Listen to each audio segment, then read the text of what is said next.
guess no 0 for 6. How happy are you right now? I'm pretty happy, man. Like I said, though, it sucks, you know. I came in here to be spoiler. That's what I'm going to do. But it sucks to do it against a man like that, you know. Like, I had to do it for against Korean Zombie. Now I do it against Dustin. This guy's just great people, you know. Forget what they did in the fight game. They're just great human beings, man. They're just great people. And I got nothing but love and respect for him, what he did. He is a BMF in every sense of the word, man. He was up 2-0. Done gave me the opportunity to get him back in the last fight. That's what BMFs do.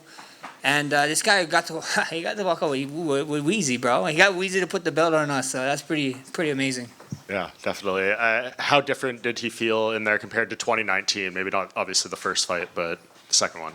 I mean, he stood crack. He stood hit hard as shit. You know, you saw what happened in that third round.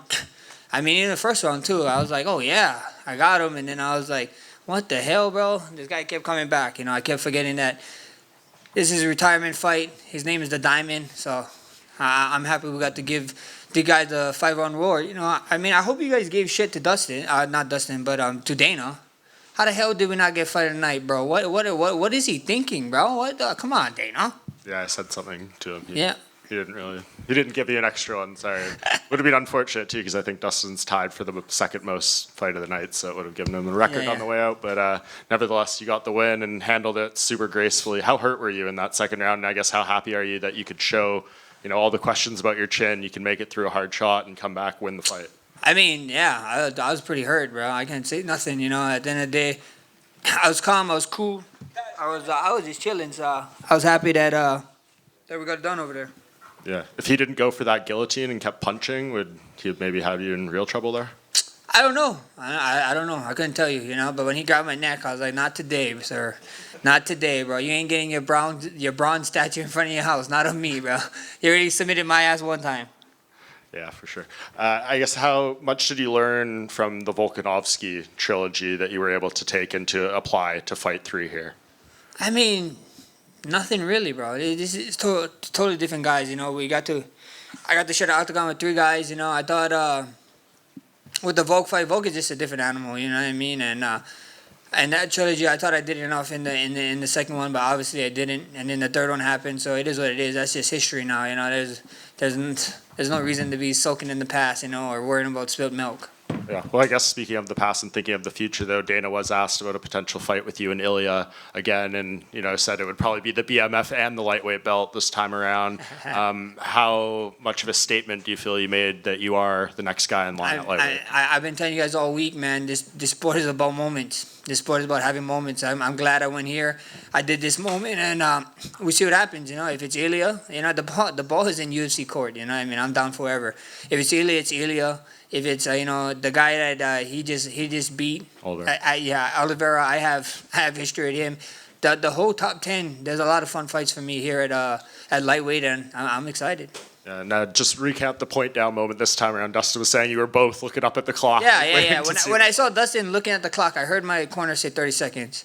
And I saw Dustin looking at the clock. I was like, this motherfucker's going to try to point down before me. You know what I memean? So I'm glad he let me do the point down. We did it, and that was fun. And he kind of admitted you got the better of it, and he was forced to clinch up with you. So 2-0, 3-0 on the point downs, I guess you are. It is. Yeah, it is what it is. How? I mean, it looked like it was a big part of the game plan, but how important were those body kicks for you tonight? It was huge. You know, I think so. The body kicks was the game changer, man. I think I landed some good ones, and he was saying too, oh, that was a good one in there. So at the end of the day, I think those body kicks help a lot. Yeah.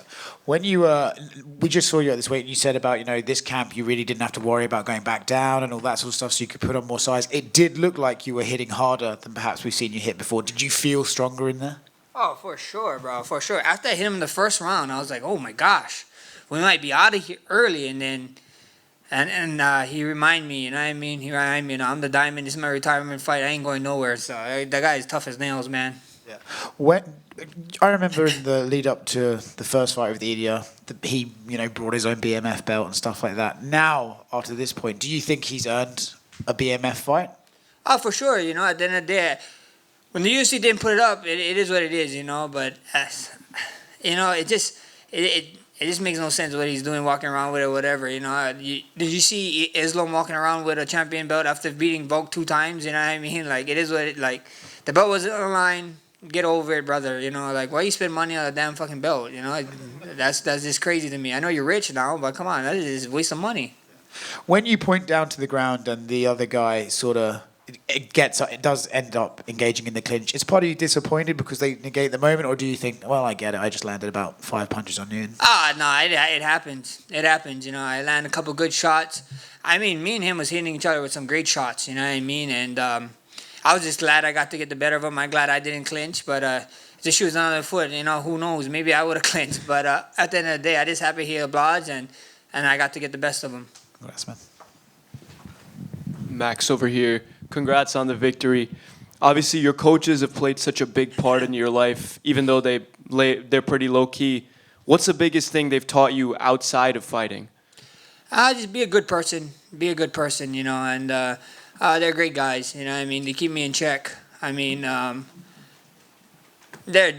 I mean, I can't say enough nice things about them. You know, I love them. They look at me like I'm I'm their kid. You know, I met these guys. They're all 10 plus years older than me, and I met these guys when I was a young kid, when I was 19, 20, and look at me like I'm a child to them. So I got nothing but love for them, man. I owe them a lot. Congratulations. Thank you. Max, back here. You know, you kind of embraced that villain role of, you know, being the spoiler on Dustin's homecoming, his retirement fight. But just talk about the atmosphere from this crowd that got behind their hometown kid, and how cool was that? I loved it, man. I loved it. I know I had to beg for the booze, and I'm glad I did. I'm glad I did. I'm glad I got it. You know, he deserves it. Like I said, if this was in Hawaii, brother, you guys getting booed, you know. I was just talking to Chris Weidman. Chris Weidman, he married a girl from my part of town, Waianae, but like more specific, when my wife is from Macau. His wife is from Macau. And I told Chris Weidman, if I ever fought you in Hawaii, they'll boo your ass. And he's like, my family probably boo my ass. So that's just how it is, you know, that's how it would go. Thanks, Max. Congrats.